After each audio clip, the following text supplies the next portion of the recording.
অমন রমজানের ওই রোজার শেষে এলো খুশির ঈদ। কেমন আছেন প্রিয়জন? আমাদের বিদ্রোহী কবি, জাতীয় কবি কাজী নজরুল ইসলাম ৯৩ বছর আগে যদি এই মর্মস্পর্শী গান না লিখতেন, তাহলে হয়তো আমাদের চাঁদ রাতের আনন্দ এতটা প্রাণবন্ত হতো না, এতটা পূর্ণতা পেত না। আমাদের দরজায় কড়া নাড়ছে খুশির ঈদ, ঈদ উল ফিতর। এখনকার জেনারেশনের যে কাউকে যদি জিজ্ঞেস করেন যে আপনাদের ঈদের প্ল্যান কি, তাহলে বেশিরভাগ মানুষের উত্তরই হবে আসলে জানি না, কোনো প্ল্যান নেই। দেখি ঈদের দিন ঘুমাবো, ঈদ খুবই বোরিং। আসলে ফ্রেন্ডরা তো এখানে না, দেশের বাড়িতে থাকে না, দেখা যায় করার কিছুই থাকে না, এই ঘুমিয়েই কাটিয়ে দেব। বাট বিশ্বাস করুন, ৯০ দশকে বিষয়টা কিন্তু এরকম ছিল না। ৯০ দশকে ঈদ মানে ছিল সারা বছরের অপেক্ষার একটা ফসল। ঈদ মানে ছিল প্রাণের একটা উৎসব। ঈদ মানে ছিল অসম্ভব আনন্দের একটা দিন। শানের গল্পের আজকের এই ১৪তম পর্বে আমরা কথা বলবো ৯০ দশকের ঈদ নিয়ে। তাই চলুন কথা না বাড়িয়ে ঈদের আনন্দ নিয়ে শুরু করা যাক আজকের গল্প।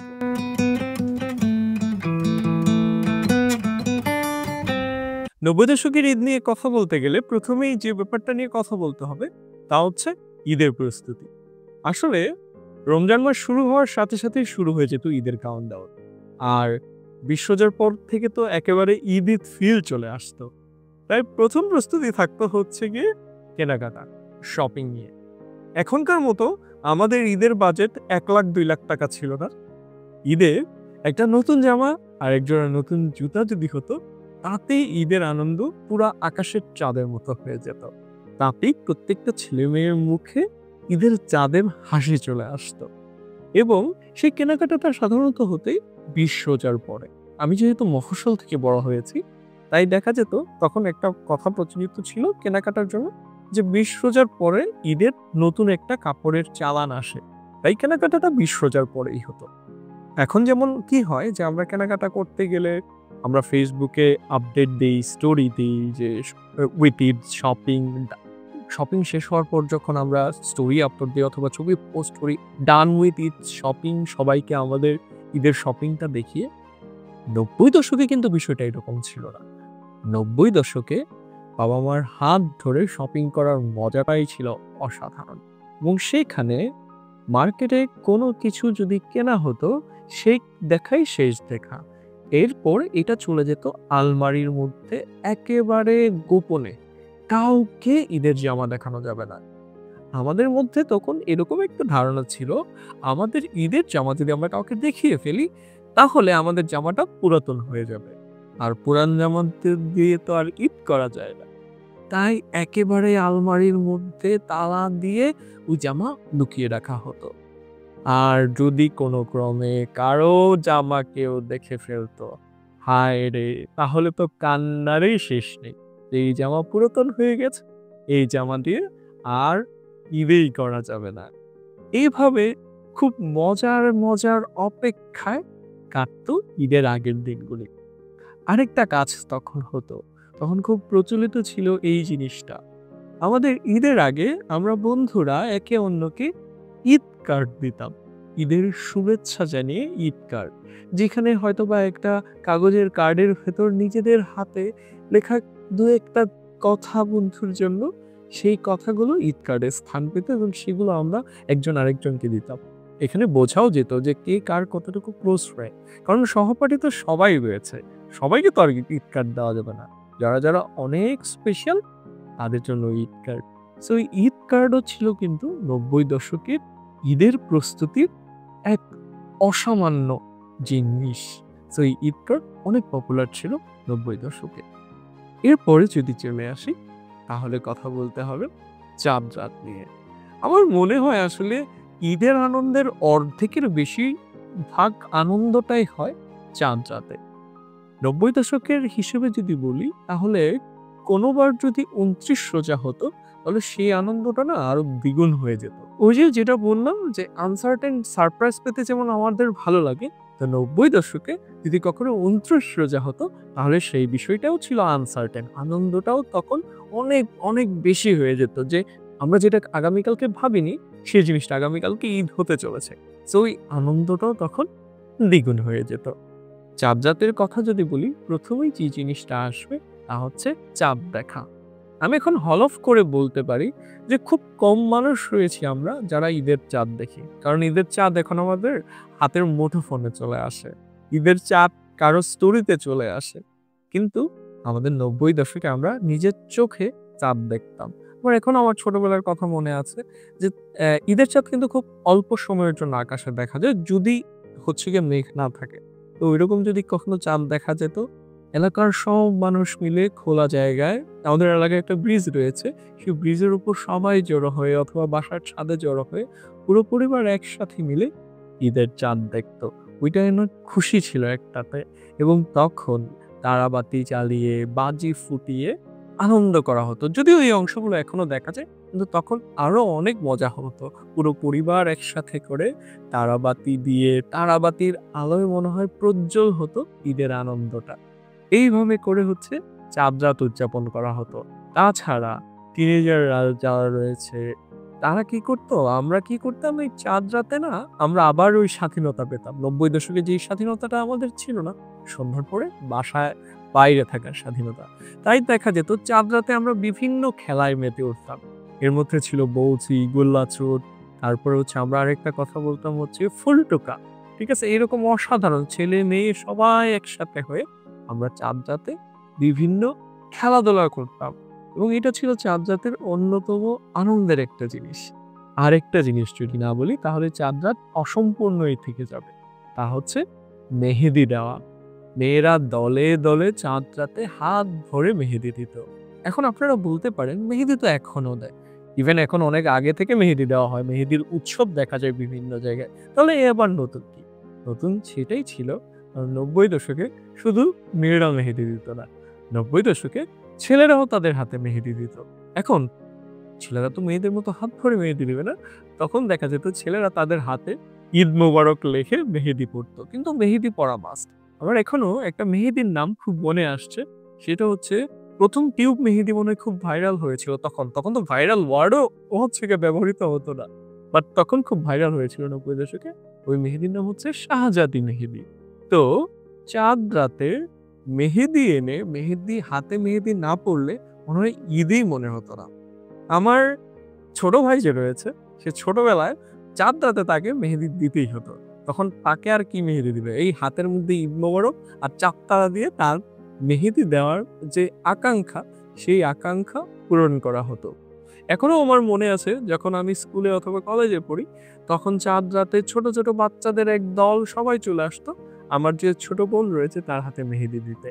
সবাইকে হয়তোবা সে মেহেদি দিতে পারত না। তখন মাঝে, মাঝে দেখা যেত আমরাও সাহায্য করতাম। কি করতাম? ওই হাতের মধ্যে ঈদ মোবারক আর চাঁদ তারা দিয়ে মেহেদি দেওয়া হতো।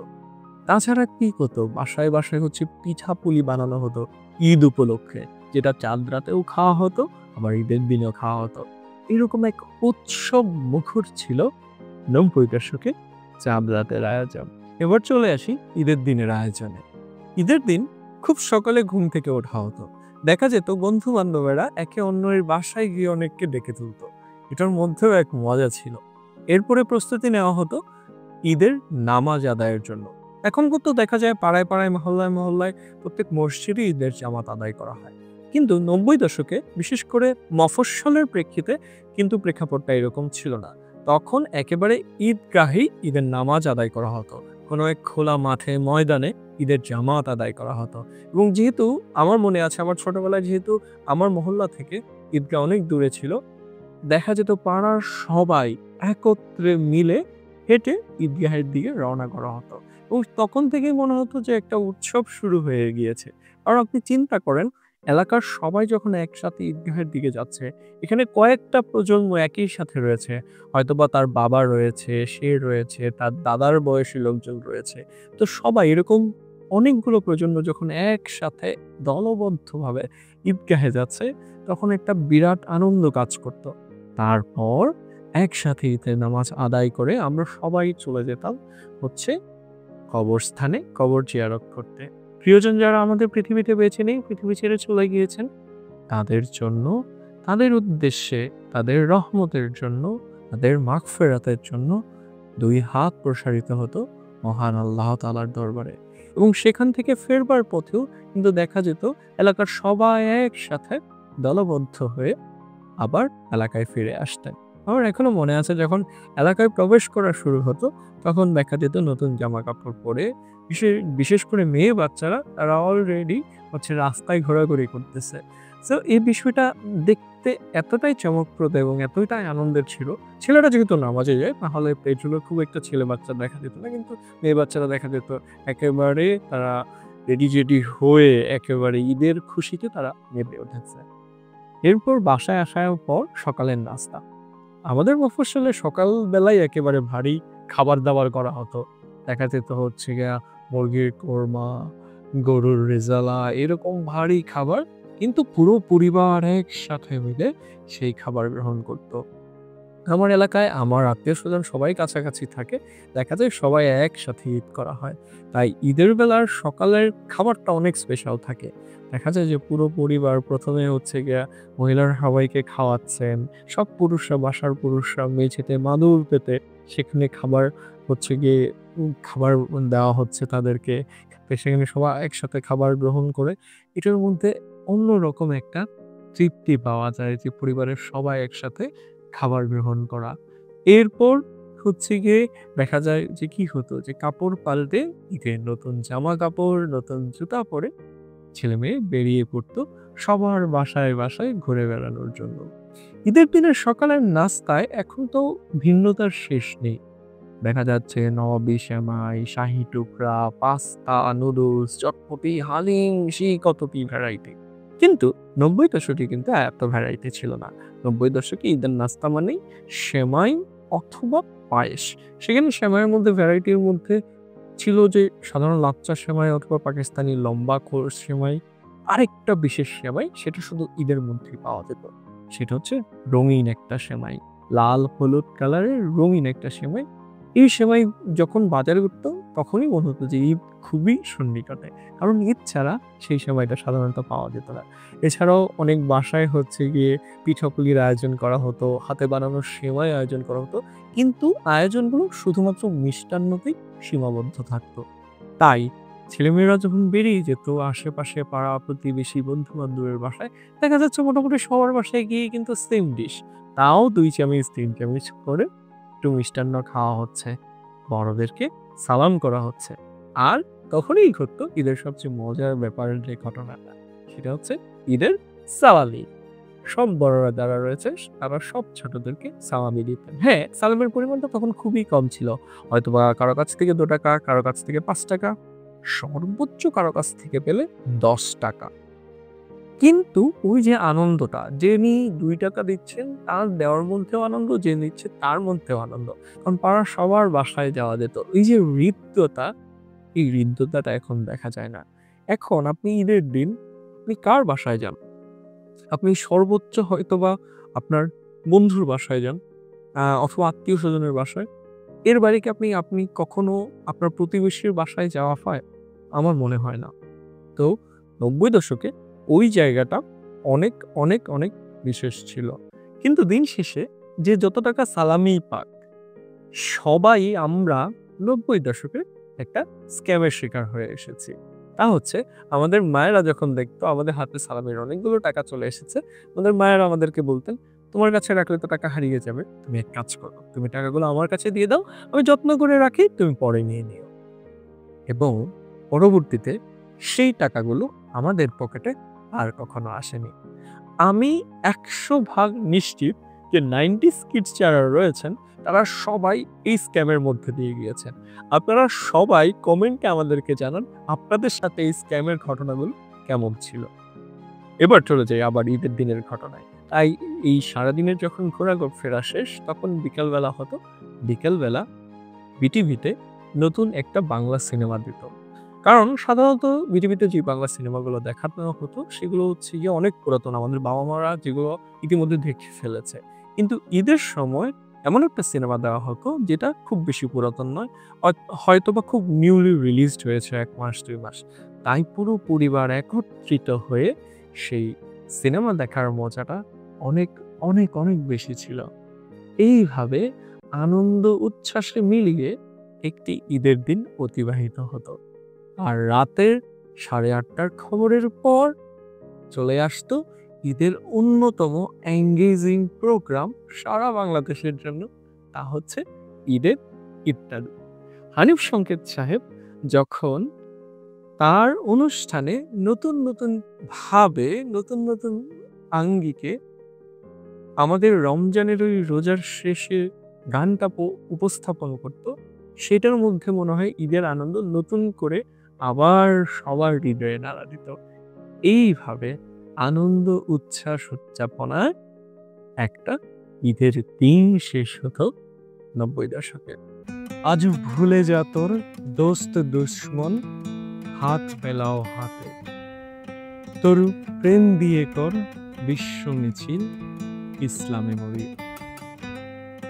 বিশ্ব শান্তি প্রতিনিয়ত যেখানে প্রশ্নবিদ্ধ হচ্ছে, সেই সময়টায় ঈদের আনন্দ বিশ্ব ভ্রাতৃত্বের মাঝে এক শান্তির আগমন ছড়ায়।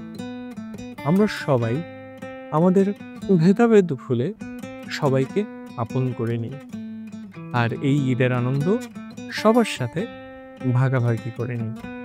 তাহলেই ঈদ, যার আবিধানিক অর্থ খুশি, তার পরিপূর্ণতা পাবে। আজকের গল্প এ পর্যন্তই। গল্প যদি ভালো লাগে তাহলে আপনাদের ভালোবাসা জানাতে ভুলবেন না আপনাদের সমর্থন দিয়ে। আর আপনাদের সমর্থন জানানোর জন্য লাইক, কমেন্ট, শেয়ার এই অপশনগুলো তো রয়েছেই। আপনারা আপনাদের 90 দশকে কিভাবে ঈদ উদযাপন করতেন, আপনাদের ঈদের অসাধারণ মুহূর্ত বা যে কোনো স্মৃতি কথা আমাদেরকে অবশ্যই কমেন্টে জানাবেন। আর 2-3 দিন পরেই আমাদের ঈদ আসছে, তাই শানের গল্পের পরিবারের পক্ষ থেকে আপনাদের সবাইকে অগ্রিম ঈদের শুভেচ্ছা। ঈদ মোবারক। নতুন একটি পর্ব নিয়ে সামনের সপ্তাহে আবারও দেখা হচ্ছে। সে পর্যন্ত কথা বলা ছিল, গল্প বলা ছিল।